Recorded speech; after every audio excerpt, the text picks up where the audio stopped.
Hello, AP Chemistry students. It's me, Dr. V, and it seems like a really good day to review for the AP Chemistry exam. Well, I always think it's a good day to study chemistry. In this webcast, we're going to work through free response question number 5 from the 2023 exam, which is one of the short free response questions. That means it's scored out of 4 points. But there could be 2, 3, or 4 parts to it, and it could take anywhere from 8 to 10 minutes during a test setting to answer one of these questions. Get your calculator and your periodic table and your formula sheet, because I want you to let me introduce each part of the problem and then pause the webcast and try to answer it on your own before you listen to my explanation. And then I want you to score your work. Did you earn the point? Did you not earn the point? What do you need to add to your answer to really make it a thorough, detailed response without being overly long? What did you forget? What do you need to remember? Those are the kinds of things I want you thinking about as we work through this webcast and go through this problem together. Let's jump right into the problem. HCl is a molecular gas as a pure substance, but it acts as an acid in aqueous solution. A sample of hydrogen chloride gas is stored in a rigid 6.00 liter container at 7.45 atmospheres and 296 Kelvin. It's a rigid container, the volume is fixed, and the first thing we're asked to do is calculate the number of moles of gas in the container. Let's think about what we know. We know the volume of the container. We know the pressure of the gas in atmospheres. We know the temperature, how convenient, it's already in Kelvin. And we're asked to find the number of moles. We want moles. We have volume, pressure, and temperature. This is an ideal gas law problem, and I hope that you recognize that right away. The other thing I want to point out is that we haven't talked about R, the universal gas constant. We know that the pressures in atmospheres. We want to make sure that we use the R value that involves atmospheres. And I've listed that here. I mention that because there are several different values of R that are listed on our formula sheet, and you have to use the right value of R for the right situation. We are solving for moles, so we can take our ideal gas law equation and rearrange it to solve for N. So that would be PV over RT. But we know all these variables, so we can substitute them in. And when we do this, we see that the unit of atmospheres cancels, the unit of liters cancels, the unit of Kelvin cancels. I'm left with moles. That makes sense. I'm solving for moles. I get an answer of 1.84 moles. And that's what I needed to do to earn the point here. I do want to point out that I have to have a correct setup and the correct answer. It's pretty much an all or nothing situation. Now there is a second part to part A. The rigid 6.00 liter container of gas is cooled to a temperature of 271 Kelvin. Calculate the new pressure in atmospheres of the gas. Now we know that the volume isn't changing because it's a rigid container, but the temperature is changing. In fact, the temperature is going from a higher temperature to a lower temperature.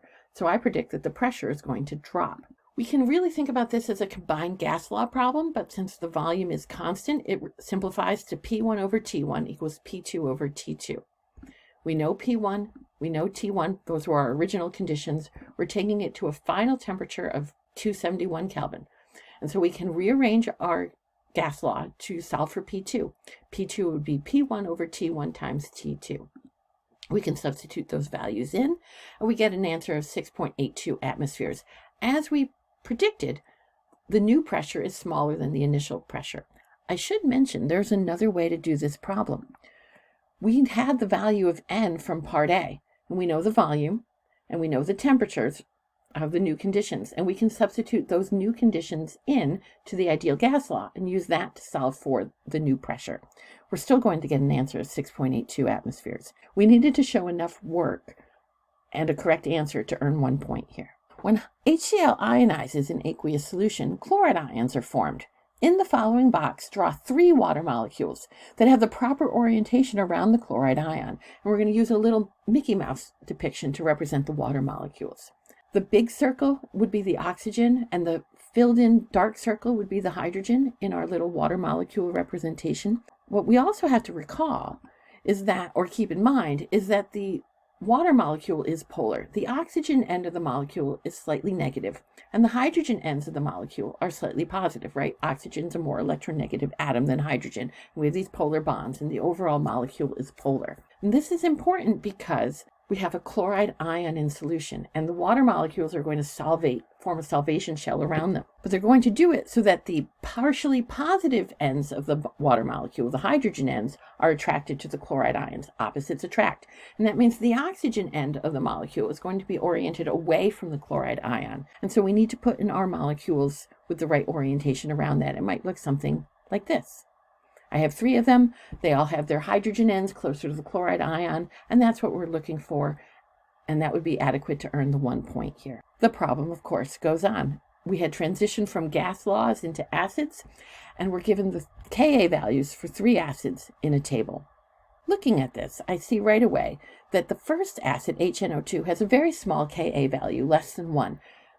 That means it's a weak acid, and the percent association of this weak acid in water would be a small value. If I look at the other 2 acids, they both have very large Ka values, much, much larger than 1, which means they're strong acids, and we would expect that in water they would dissociate 100% to make H+ ions and the anions. The following particulate diagram represents the ionization of one of the acids in the table.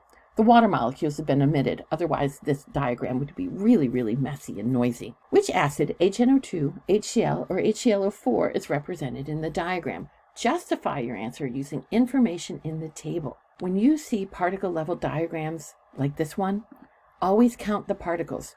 What do you have, and how many do you have of each kind? So what I see when I look at the diagram is that I have 7 HA molecules, 7 intact acid molecules. I have 1 hydronium ion and 1 anion.